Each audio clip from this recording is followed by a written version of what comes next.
Salam saudara-saudari semua. Hari ini kita melihat kitab Yesaya pasal 60 sampai dengan 62. Dari pasal 60 sampai dengan 62, yang terpenting pasal 62.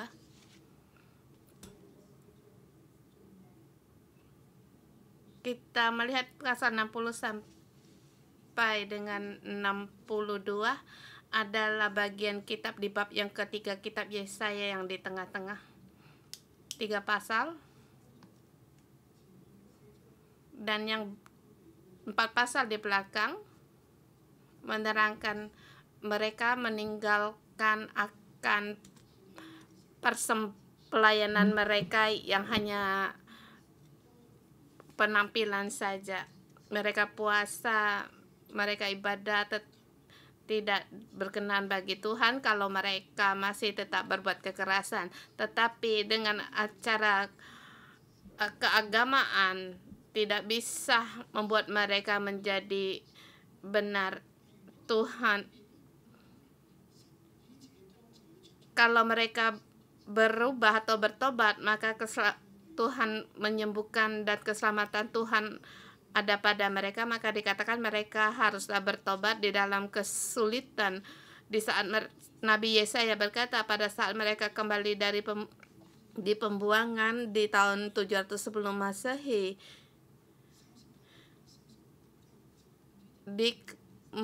mengatakan tentang mereka di tahun 538 sampai dengan 536 sebelum Masehi. Sebelum mereka kembali dari pembuangan, apa yang harus mereka perbuatkan? Bukan berarti mereka kembali dari pembuangan itu sudah beres, tetapi di saat itulah pekerjaan Tuhan dinyatakan, bukan hanya dengan penampilan saja, dengan berdoa hanya dengan untuk dilihat saja, tetapi seharusnya dengan hidup yang benar-benar bertobat dan percaya pada Tuhan, mengandalkan Tuhan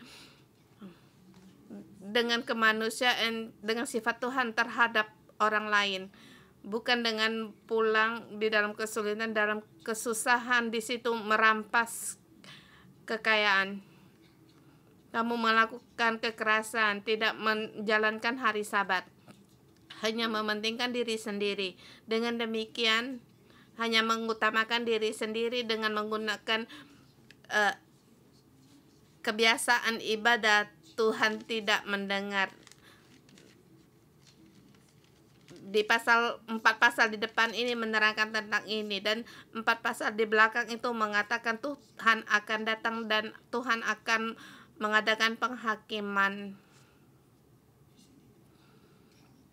Orang Israel dalam kesulitan, setelah mereka kembali dari pembuangan, hari-hari masih sulit. Di dalam sulit ini Tuhan datang agar mereka ada harapan, dan juga Tuhan akan menghakimi bangsa-bangsa. Tuhan menghakimi segalanya. Tuhan akan datang. Di pasal 8 di tengah sini meliputi semua ini. Di pasal 60 mengatakan kemuliaan Tuhan meliputi seluruh rakyat, seluruh bangsa di Yerusalem. Dikatakan di dalam kegelapan menutupi bumi dan kekelaman menutupi bangsa-bangsa.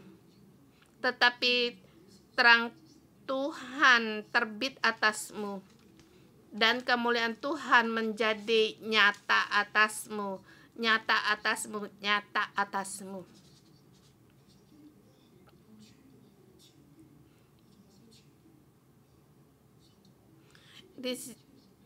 Ini juga melingkupi kitab Yesaya yang diterangkan di 4 pasal depannya. 4 pasal, di pasal ke-9 mereka dikatakan mereka akan berjalan dalam kegelapan, tetapi di situ ada terang yang menyinari mereka, dan mereka menanti kerajaan Tuhan datang. orang-orang yang menanti Tuhan, walaupun dalam kegelapan, dalam lembah kekelaman, tetapi di situ ada terang Tuhan yang menerangi mereka. Ini sampai ada di pasal ke-9. Demikian juga di kitab Matius juga dikatakan pada saat Yesus datang, masih menyatakan ayat ini, dia adalah terang, dia adalah hamba Tuhan. Dan bagi orang di 700 sebelum Masehi, setelah Yesus datang, nubuat ini tidaklah begitu besar maknanya, tetap yaitu memberi harapan bagi mereka.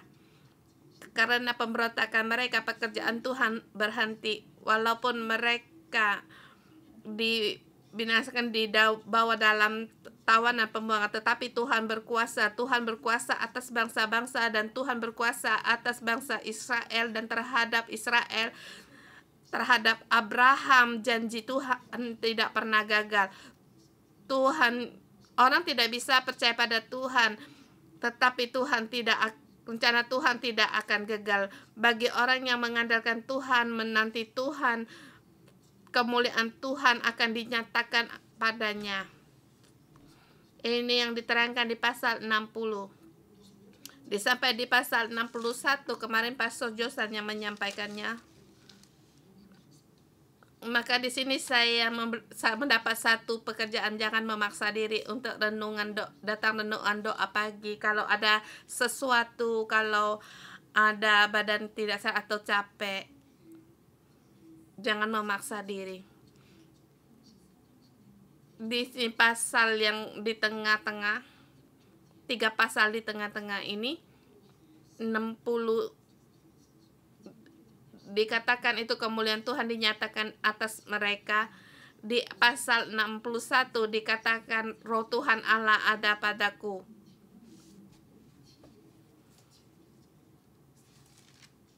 Di depan pasal 60, kemuliaan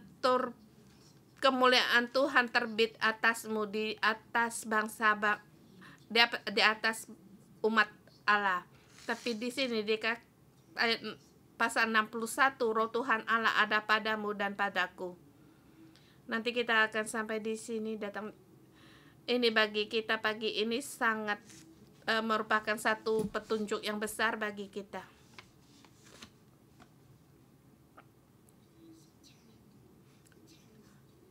Tuhan mengutus hambanya.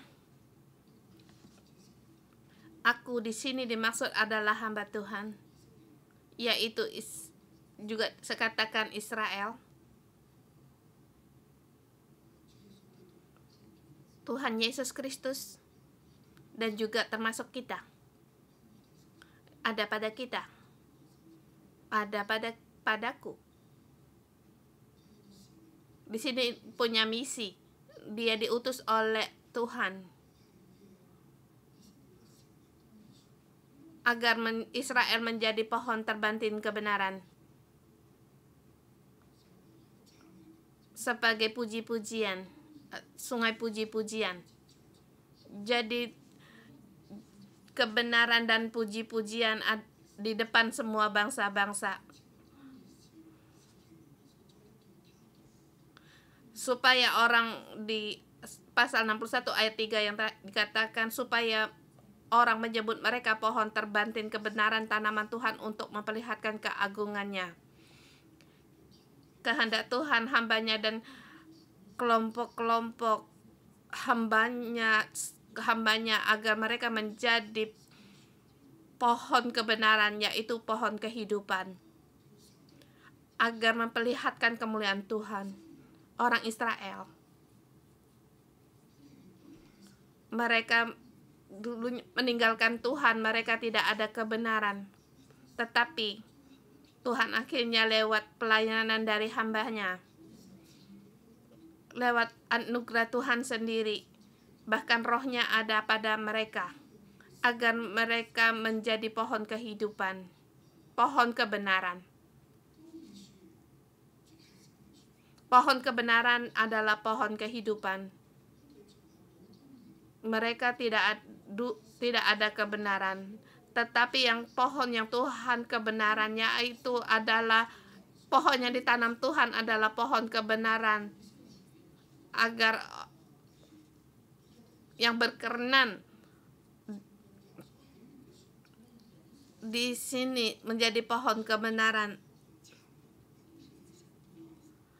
Seperti ayat di pasal 62 ayat 2 di situ.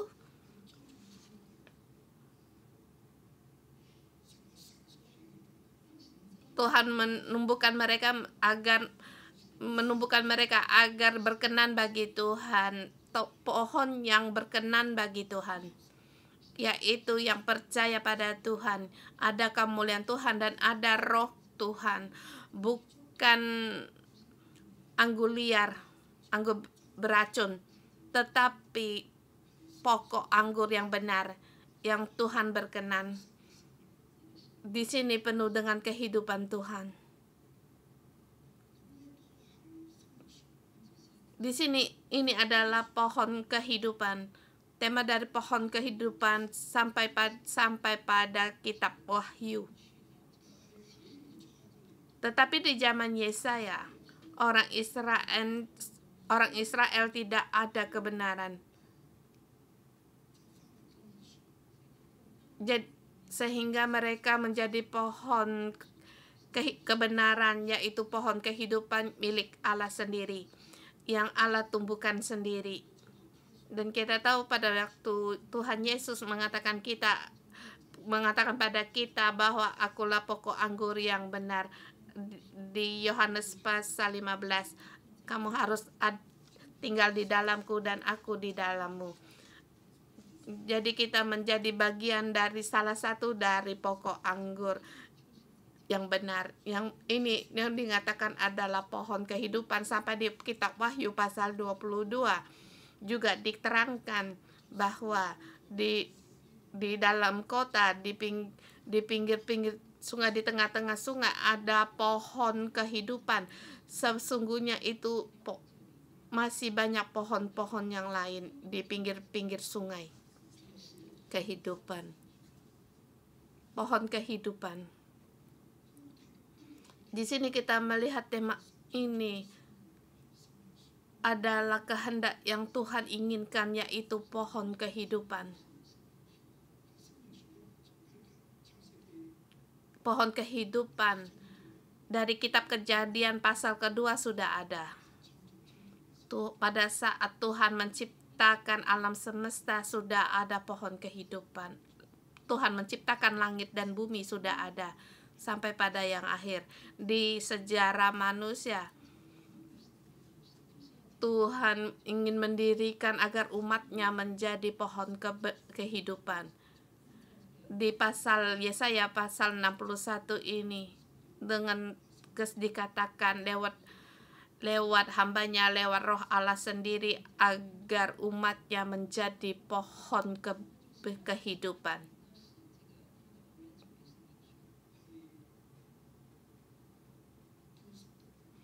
Agar memperlihatkan keagungan Tuhan yang ditanam oleh Allah sendiri, yang ditumbuhkan oleh Allah sendiri. Kita melihat di ayat pasal 61 ayat 1 dengan 11, di situ banyak sekali janji-janji Tuhan.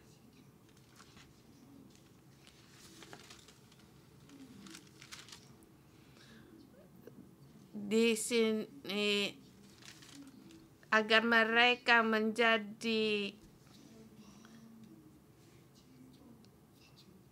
menumbuhkan kebenaran dan puji-pujian di depan semua bangsa-bangsa. Di depan semua bangsa-bangsa, yaitu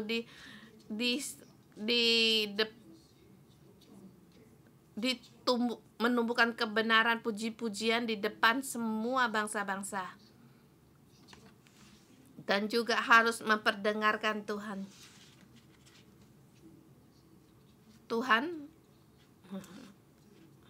Ulangi lagi. Sebab seperti bumi memancarkan tumbuh-tumbuhan dan seperti kebun menumbuhkan benih yang ditaburkan. Di sini dikatakan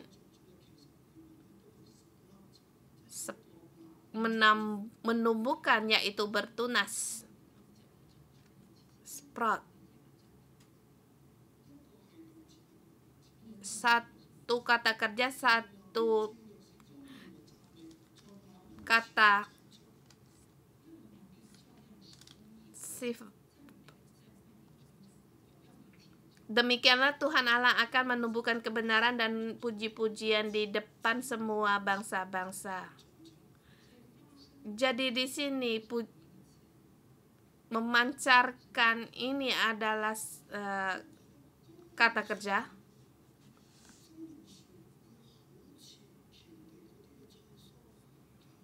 Jadi pohon kebenaran dan pohon kehidupan harus seperti tumbuh-tumbuhan ditumbuh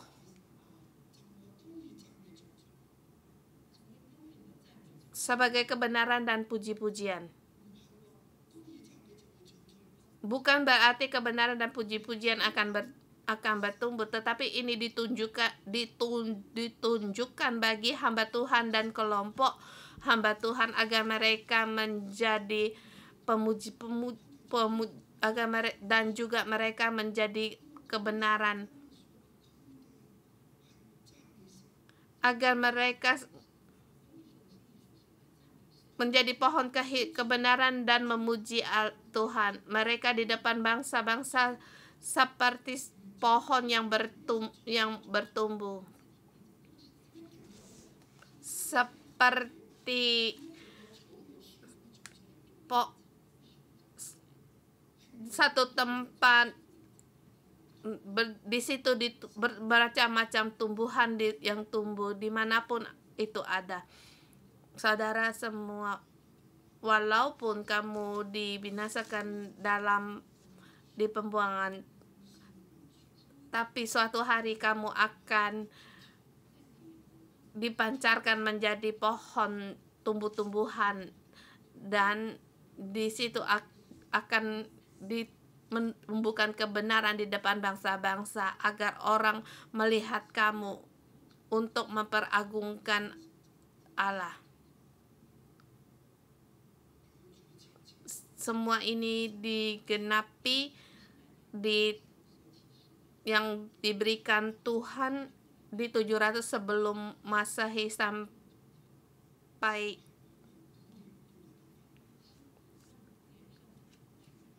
di sini lewat 200 tahun kemudian ini digenapi lewat Kores, Raja Kores. Mereka dikembalikan dari pembuangan. Mereka di dalam penguasa yang besar Babel, mereka pun dibinasakan. Mereka sudah binasa, tetapi kalian masih ada, dan kalianlah yang untuk memperlihatkan kemuliaan Tuhan, sehingga dari kamulah ditumbuhkan puji-pujian.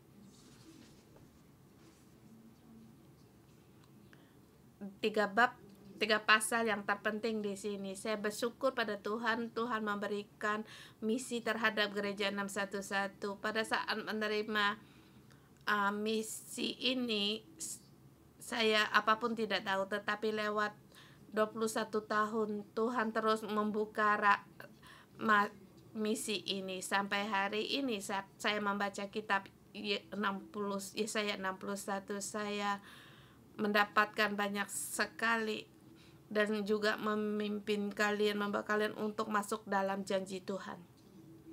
Satu yang sangat berharga sekali. Kita hari ini sampai di pasal 62. Pasal 62 dengan tema sangat panjang, yaitu di pasal 61 ayat 11.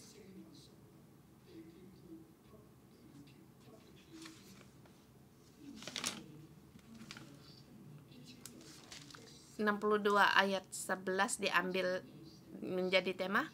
Orang akan menyebut mereka bangsa kudus, orang-orang tebusan Allah, dan engkau akan disebut yang dicari, kota yang tidak ditinggalkan. Sangat panjang sekali, tapi ini adalah nama baru, identitas baru bagi Yerusalem.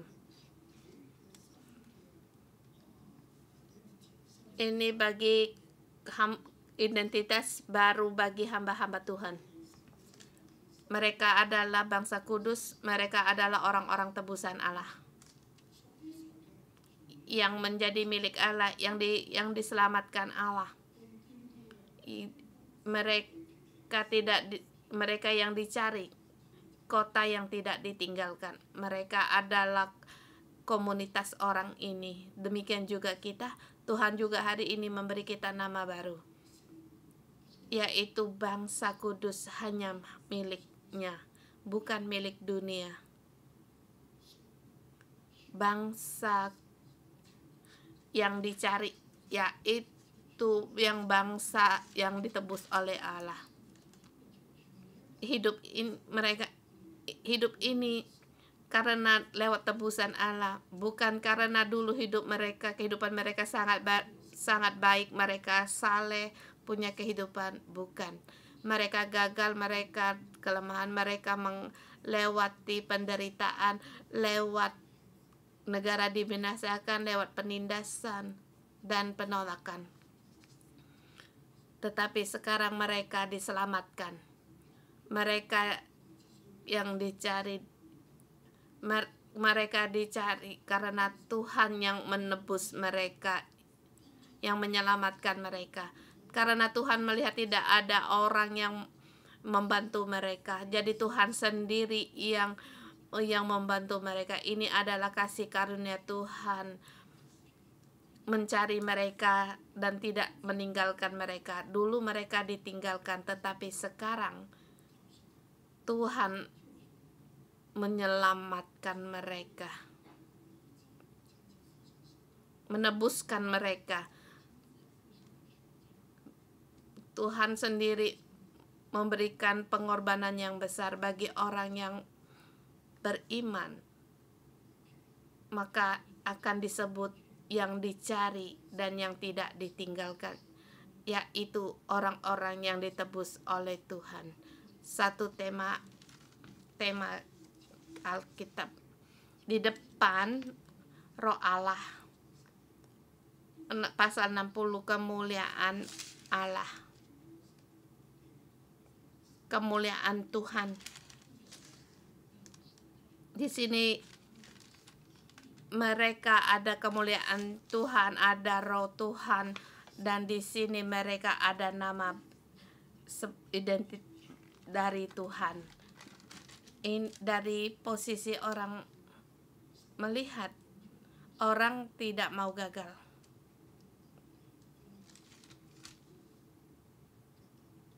Saya akan membahas dari segi ini secara singkat, dibagi dalam 3 subbagian, S1 sampai dengan 5. Itu subbagian yang pertama. Tidak lagi disebut yang ditinggalkan. Mereka akan disebut yang berkenan kepadaku. Inilah yang Tuhan nama baru yang diberikan Tuhan kepada mereka. Tetapi dari posisi orang dilihat, ayat pertama kita lihat, oleh karena Sion aku tidak dapat berdiam diri, dan oleh karena Yerusalem aku tidak akan tinggal tenang, sampai kebenarannya bersinar seperti cahaya dan keselamatannya menjadi seperti sulu. Maka bangsa-bangsa akan melihat kebenaranmu dan semua raja akan melihat kemuliaanmu, dan orang akan menyebut engkau dengan nama baru yang akan ditentukan oleh Tuhan sendiri. Nabi berkata, hamba Allah berkata, karena Sion aku tidak dapat berdiam diri, dan oleh karena Yerusalem aku tidak akan tinggal tenang sampai kebenaran bersinar seperti cahaya. dan keselamatan nyata seperti sulih. Aku demi Yerusalem, aku tidak bisa berdiam diri, aku harus berdoa. Karena Tuhan telah berjanji, karena Tuhan telah mengutus aku punya misi ini. Maka aku harus terus berusaha, aku tidak akan berhenti sampai menanti kebenarannya dan keselamatan Tuhan ada pada Yerusalem. Kebenaran dan keselamatan yang bersinar. Tuhan, Engkau sendiri yang berfirman, Engkau telah mengutus aku. Aku telah datang dan mengerjakan. Aku mau berdoa, Tuhan, Engkau menggenapi. Bahkan bangsa-bangsa akan melihat kebenaran-Mu dan semua raja akan melihat kemuliaan-Mu. Bangsa-bangsa dan raja-raja akan melihat kebenaran-Mu dan kemuliaan-Mu. Dan Engkau akan mendapat nama baru yang ditentukan oleh Tuhan. Ini ada bangsa-bangsa dan raja dan di depannya, dan juga kita melihat ayat ke-10 di belakang ayat 10. Berjalanlah melalui pintu gerbang, persiapkan jalannya bagi umat, bukalah jalan raya, singkirkanlah batu-batu, tegakkanlah panji-panji untuk bangsa-bangsa. Ayat ke-11.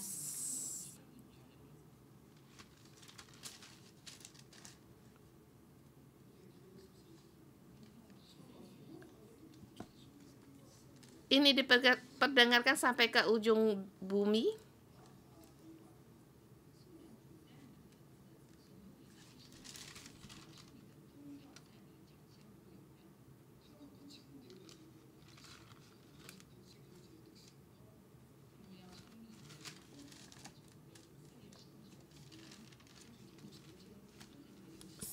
Di ayat 62,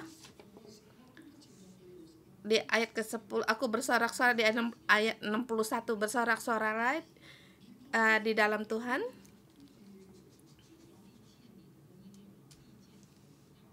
Di ayat 62 ayat 1, di sini dikatakan bangsa-bangsa akan melihat kebenaran-Mu dan raja-raja akan melihat kemuliaan. Di sini dikatakan bahwa bagaimana bangsa-bangsa dan raja-raja akan tunduk padamu. Mereka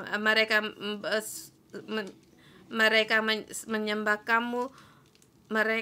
Dulu mereka yang menghina, sekarang mereka menghormati. Karena di tengah pasal 61, Tuhan menjadi terang bagi mereka. Kemuliaan Tuhan ada pada mereka.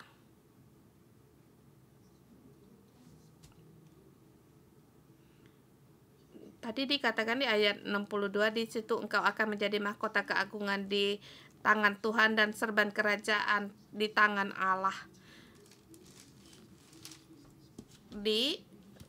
Sangat merasakan hari ini roh Tuhan ada padaku. Dulu Pastor Josan mengatakan roh Allah itu hanya ada pada Pastor Joshua, nggak ada pada Pastor Josan sendiri. Ini satu yang dulu dia merasa demikian. Di sini roh Allah ada pada seorang atau pada satu kelompok atau sosok. Roh Allah, apakah itu hanya pada seseorang atau satu community dalam kelompok Tuhan? Kelompok sesungguhnya dua-duanya juga ada. Pada saat kita belum dulu kita hanya mengatakan bahwa itu hanya pada Yesus.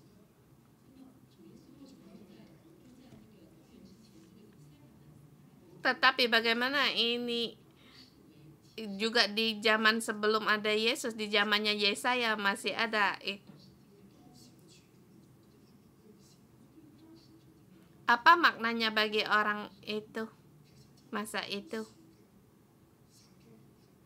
Pada masa itu yang adalah hamba Allah, Yesaya berkata 700 sebelum Masehi telah dikatakan sebagai hamba Allah pada saat mereka di pembuangan dan di dalam pembuangan sebagai pemimpin yang memimpin mereka kembali dari pembuangan, baik itu nabi, baik itu raja-raja. Pokoknya dia pemimpin. Orang itu, dia yang memimpin Yerusalem kembali dari pembuangan itu dia adalah hamba Tuhan, dan bagi orang Israel dia juga hamba Tuhan. Jadi seluruh kitab Yesaya yang dikatakan seluruh kitab Yesaya.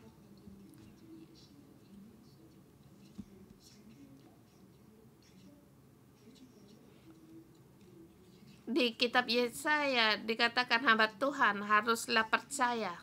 Hamba Tuhan setelah di pembuangan mereka harus menyatakan Allah itu Tuhan dan menjadi kesaksian bahwa dia adalah Allah. Setelah hamba Tuhan dalam pembuangan, mereka penuh dengan kehidupan Tuhan dan penuh dengan akan petunjuk Tuhan. Di pasal 60 dikatakan di situ ada kemuliaan Allah, di sini ada Roh Tuhan. Dan di sini Tuhan tidak, ayat 22, Tuhan tidak meninggalkan mereka. Bagi kelompok ini, hamba-hamba Tuhan ini benar. Tetapi di sini kalau memilih apa dia hamba atau dia satu kelompok hamba-hamba Tuhan, satu perkumpulan, itu sulit untuk dipisahkan. Tetapi di situ termasuk satu orang, yaitu pemimpin dari satu kelompok itu, yaitu Roh Tuhan Allah padaku. Jadi dulu Pastor Josan merasa itu di atas Pastor Joshua itu benar, tetapi juga ada pada kita semua.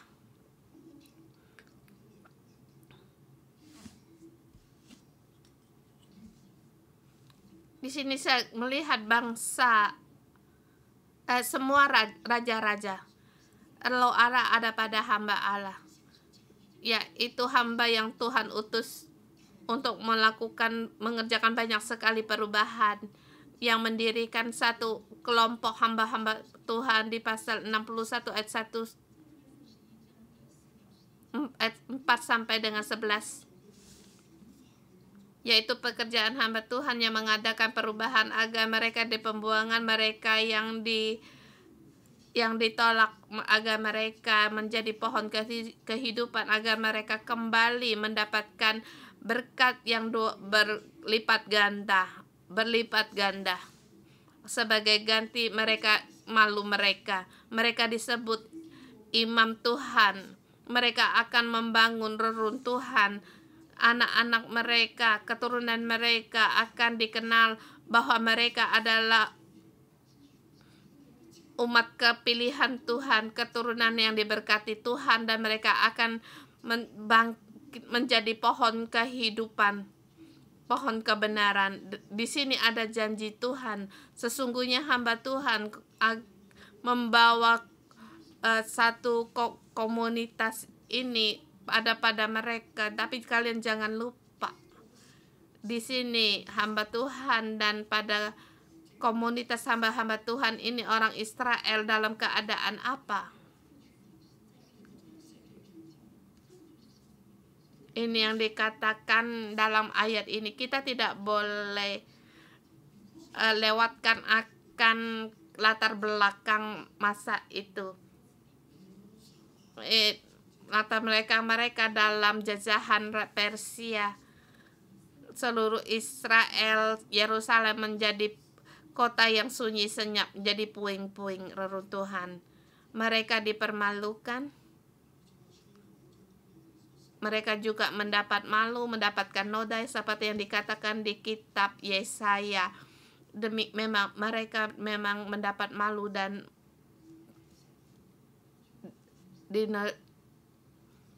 dikatakan, di manakah Allahmu, mengapa kalian sampai menjadi keadaan kalian seperti sekarang. Kamu ditolak oleh Allahmu, tidak mau lagi sama kamu. Allah kamu tidak lagi mendengar kamu berdoa. Allahmu tidak sanggup berbuat apapun. Kalau sanggup melakukan, kalian pasti akan diberkati. Mengapa kalian sampai demikian keadaanmu?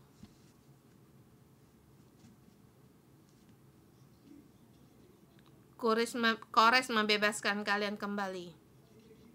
Kalian mendirikan bait suci, tetapi cuma fondasinya aja, yang lainnya tidak ada apa-apa, hanya burung gagak.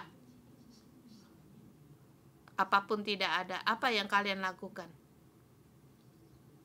Mereka dalam ketakutan dan mereka dipermalukan dalam kesusahan. Mereka berpikir, apakah Allahku tidak mendengar? Apakah Allahku tuli? Allahku, apakah tangannya tidak cukup panjang? Dia tidak bisa berbuat begitu banyak. Oh Allahku, dia sangat jauh, dia tidak melihat kami. Atau Allahku sudah tua, tidak bertenaga lagi. Di zaman Abraham, di zaman Yosua masih bisa, tapi sekarang sudah tidak sanggup melakukan apa.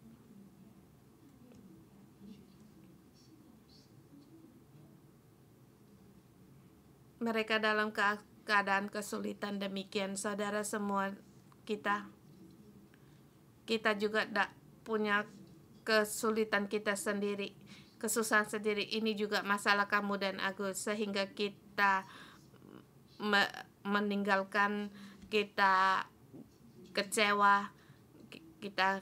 Nabi Yesaya berkata 700 tahun sebelum Masehi, berkata dengan orang-orang ini, janganlah menyerah, janganlah putus asa, Tuhan tahu.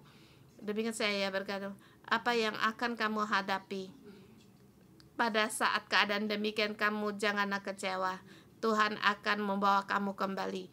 Kamu punya harapan, karena Allah kita sungguh nyata. Dia yang berkuasa atas segala sejarah.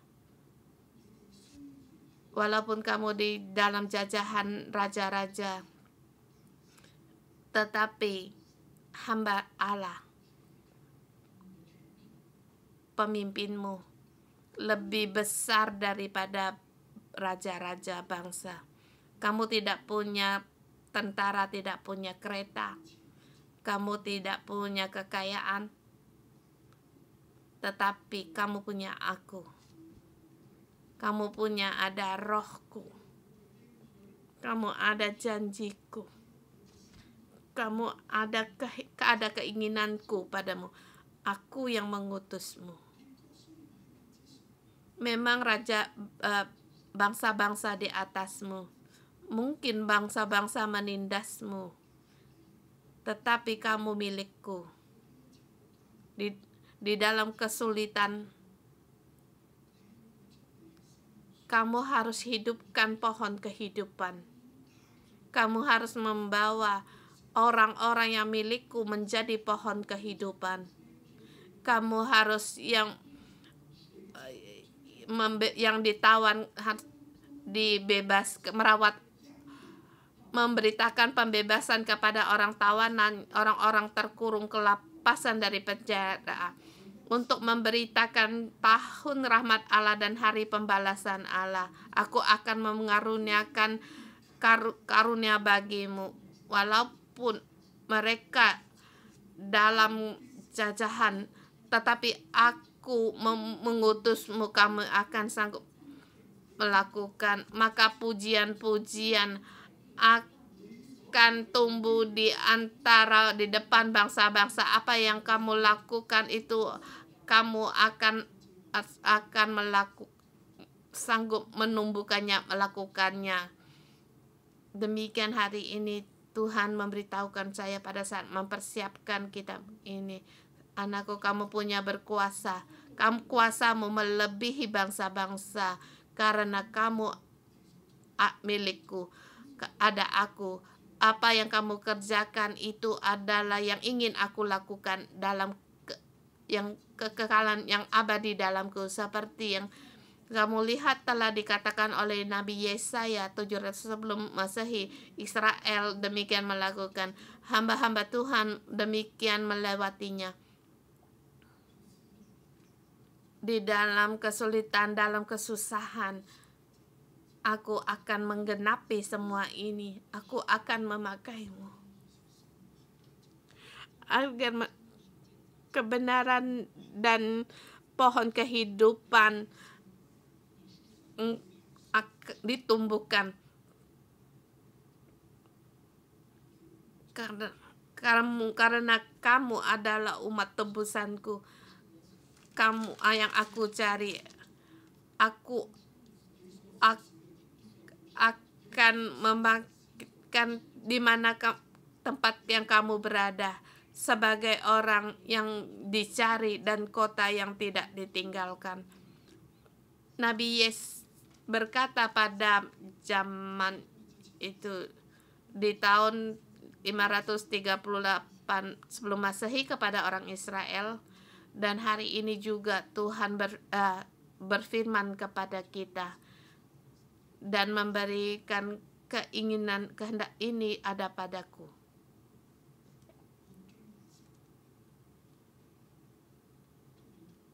Saya sangat kaget Tuhan berfirman demikian pada saya, dan saya tidak pernah berpikir lebih tinggi daripada presiden.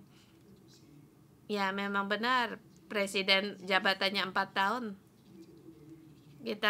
Kita sampai selamanya. Yang presiden perintahkan itu adalah cuma di Hong Kong, tetapi kita di seluruh dunia. Di latar belakang kita yang yang menyanggah kita, yang mencintai kita, yaitu yang berkuasa atas sejarah dan segala sesuatunya. Yang Tuhan ingin kerjakan agar yang kita lakukan itu adalah kehendak Tuhan.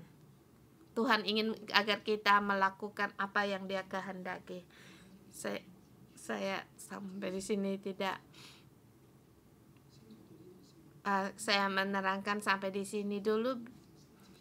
Besok saya meneruskan dari pasal 62 ayat ketiga. Puji syukur Tuhan, haleluya Tuhan. Saudara semua, kita adalah umat tebusan Allah. Kita harus bangkit. Umat Allah harus angkat kepalamu untuk memuliakan Tuhan.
kepada Tuhan, ya Allah.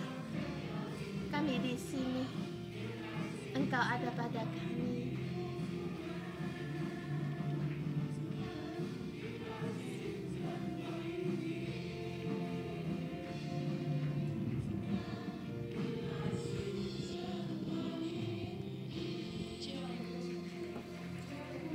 Tuhan, kami menyambut Engkau dengan tangan kami menyambut Engkau, dengan pujian kami menyambut Engkau. Saudara semua, kita bersama memuji Tuhan Allah kita, karena Allah kita berkata, Dia menjadikan kita orang tebusannya, kita yang dicari dan yang tidak di kota yang tidak ditinggalkan. Kita bersama memuji Tuhan di masa yang sulit. Kita banyak orang yang pergi dari Hong Kong, tetapi kita demi Hong Kong, keadaan Hong Kong, kita memuji Allah kita. Kita bersama untuk memuji baik bagi kehidupanmu di kota ini, dimanapun kamu berada, baik dalam masa konflik, dalam kesulitanmu, kita bersama memuji Allah kita.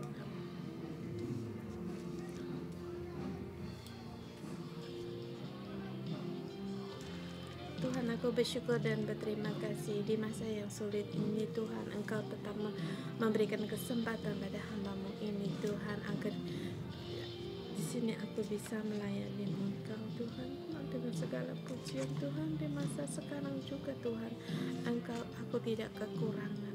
Terima kasih Bapa, terima kasih.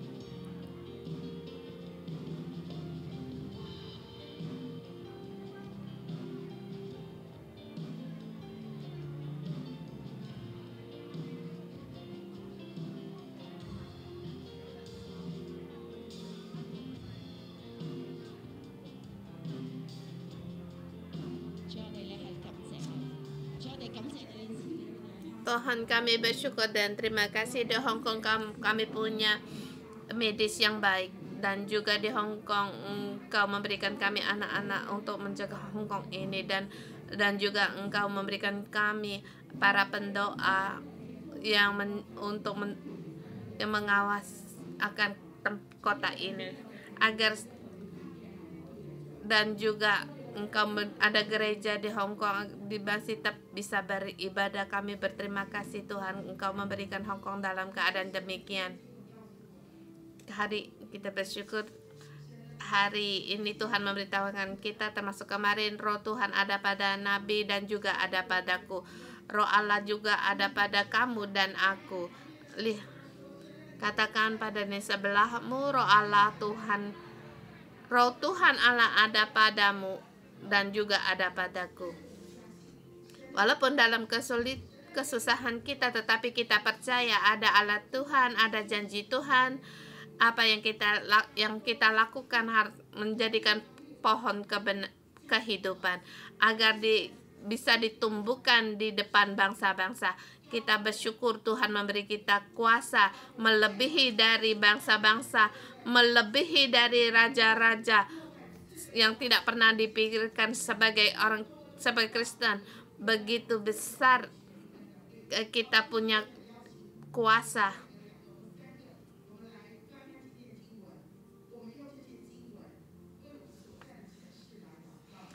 Kita hari ini gunakan ayat ini untuk berdoa untuk kota kita.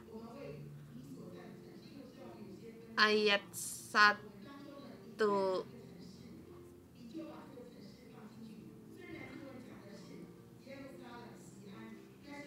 pasal 62 dikatakan, dimanapun kamu berdoa untuk kotamu, dimana kamu berada, seperti dikatakan oleh karena Sion, di sini maka di sini kuasaku lebih besar berkuasa daripada penguasa bangsa-bangsa. Maka di sini aku tidak berdiam, agar di mana pohon kehidupan ini bisa ditumbuhkan di mana-mana. Di mana kamu menggunakan ayat pasal 62 ayat 1 sampai 4 untuk berdoa untuk kotamu yang di mana kamu tinggal.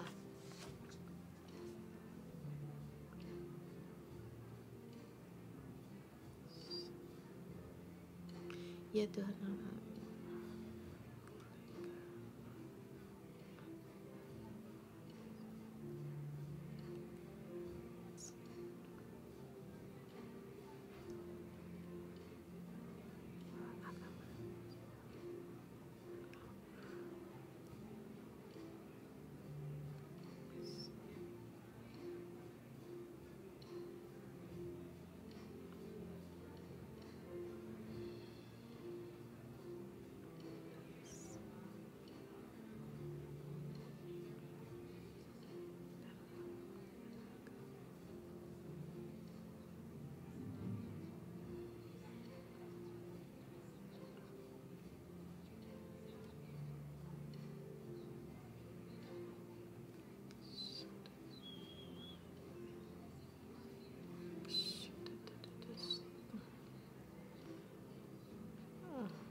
Tuhan akan Tuhan, Engkau berkuasa atas Hong Kong. Kebenaran-Mu ada pada, keselamatan-Mu ada pada Tuhan.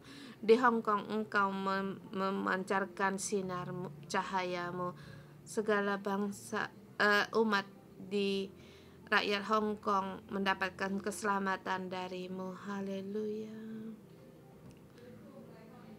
Tuhan Yesus, kami datang di hadapan-Mu berkata, kami berdoa untuk Hong Kong tidak akan tinggal diam sampai akan kebenaran-Mu dan keselamatan-Mu. Kami menanti ada pada Hong Kong. Kami menanti Engkau. Tuhan, kami tidak akan tinggal diam dan tidak akan tenang. Tuhan, Engkau mendengar doa kami.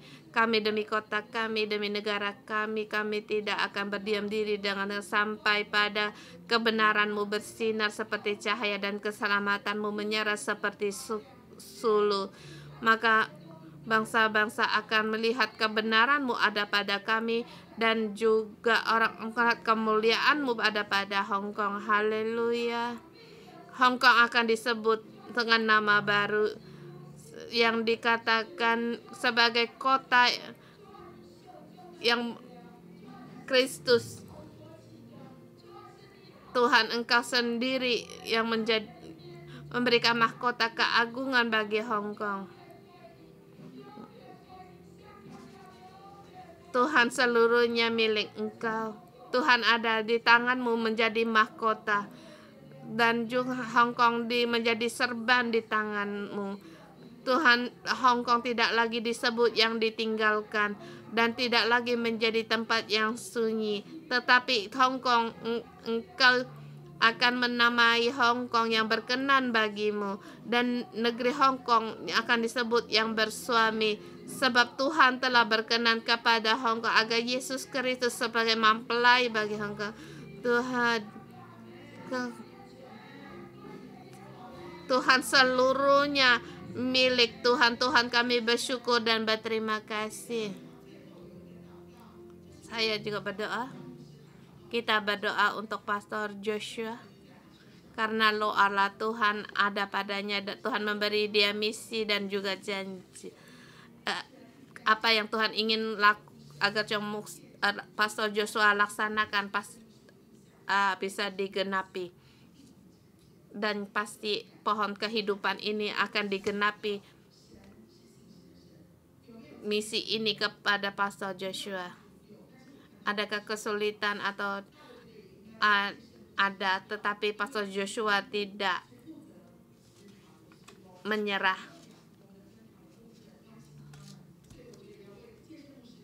Kita juga berdoa untuk Pastor Joshua karena dia juga yang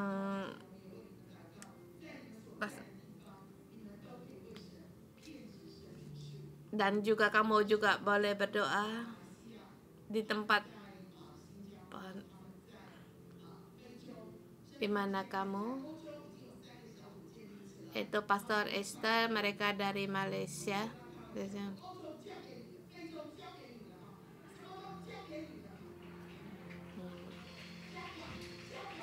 Hong Kong.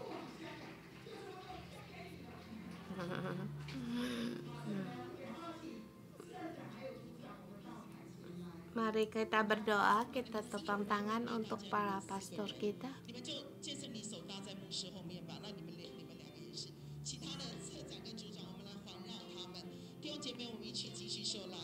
Kita angkat tangan kita untuk berdoa bagi pastor kita, untuk Pastor Joshua, Pastor Josan, Pastor Esther juga, agar dimanapun di berbagai negara kehendak Tuhan digenapi untuk pohon kehidupan ini.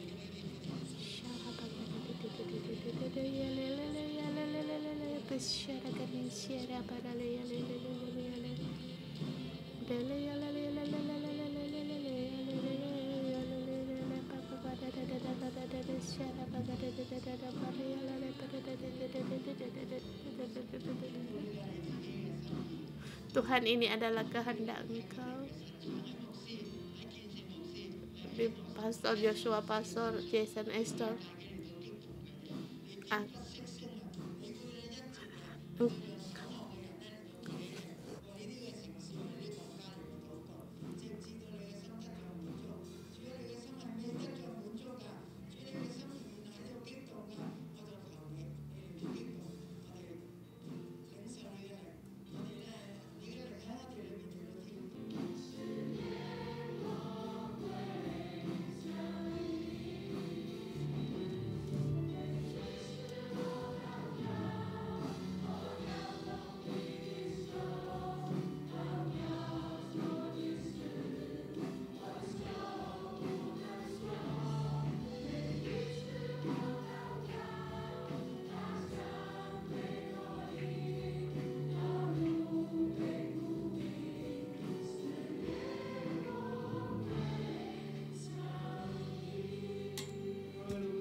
haleluya.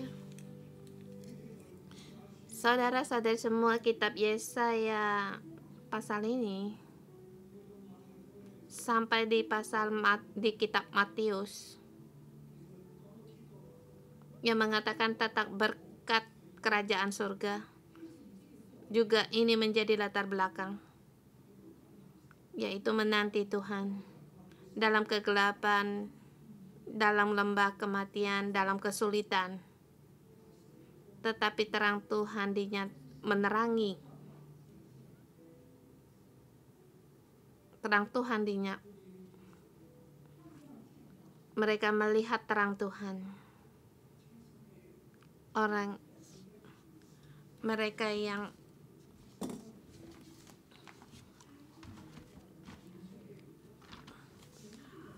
berbahagialah orang miskin di hadapan Tuhan, karena mereka kerjaan surga. Berbahagialah orang yang berduka cita, mereka akan dihibur. Berbahagialah orang yang lemah lembut, karena mereka milik bumi. Berbahagialah orang yang lapar dan haus akan kebenaran, karena mereka akan dipuaskan. Bagi mereka yang dianiaya, berbahagialah oleh sebab kebenaran, karena mereka lah empunya kerajaan surga. Mereka dalam kesulitan di zaman Yesaya, mereka juga dalam jajahan dalam Raja Persia, tidaklah mudah. Banyak sekali kesulitan, penderitaan.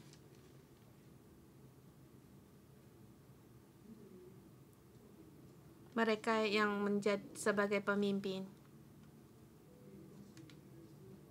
waktu itu Zerubabel, Nehemia, Isra, mereka membawa kebangkitan rohani.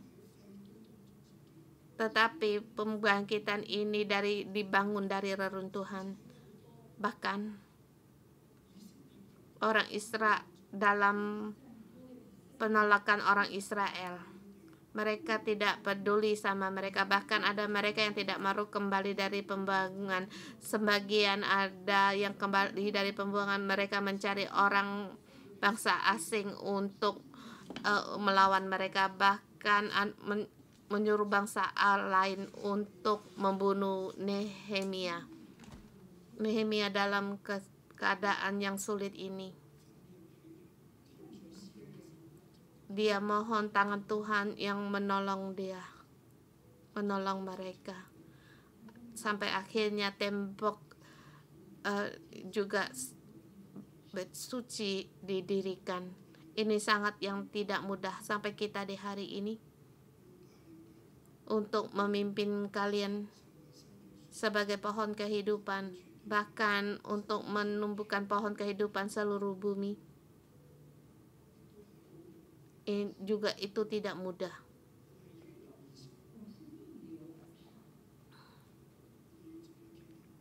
Kita di atas arus, kita harus berdiri dengan kokoh. Harus berdiri dengan kokoh. Kita harus punya iman, harus punya harapan.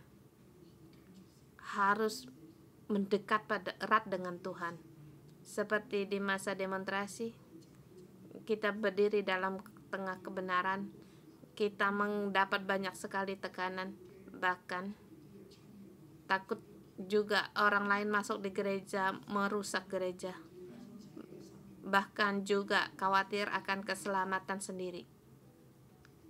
Tetapi kita mengandalkan Tuhan, selangkah demi selangkah berjalan sampai hari ini. Bahkan jalan yang akan datang, kita juga harus dengan selangkah demi selangkah untuk maju. Jadi juga mohon kalian terus untuk berdoa untuk saya dan juga staf gereja, dan juga berdoa untuk dirimu sendiri. Demi kamu dan kami bersama berdoa menghadapi banyak sekali arus atau yang menolak, tetapi kita dalam kebenaran dan dalam kehendak Tuhan, dan juga itu yang tidak ilegal. Kita berdiri tegak demi Tuhan, terus melangkah. Tidak peduli dalam keadaan apapun, kita tahu bahwa Tuhan memberi kita kekuatan rohani. Kita terus mengikuti Dia. Mari kita pejamkan mata bersama.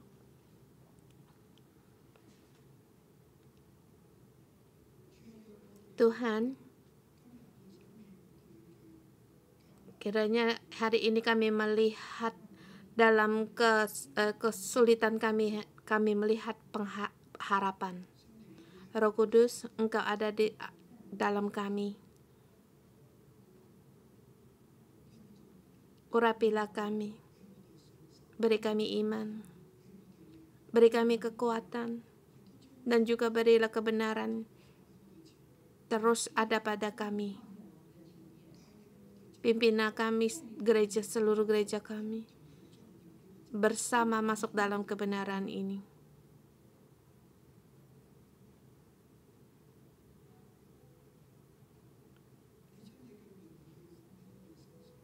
Engkau memberikan kemuliaan-Mu ada pada kami, Engkau memberikan roh-Mu ada pada kami, dan hari ini juga Engkau berikan nama baru bagi kami.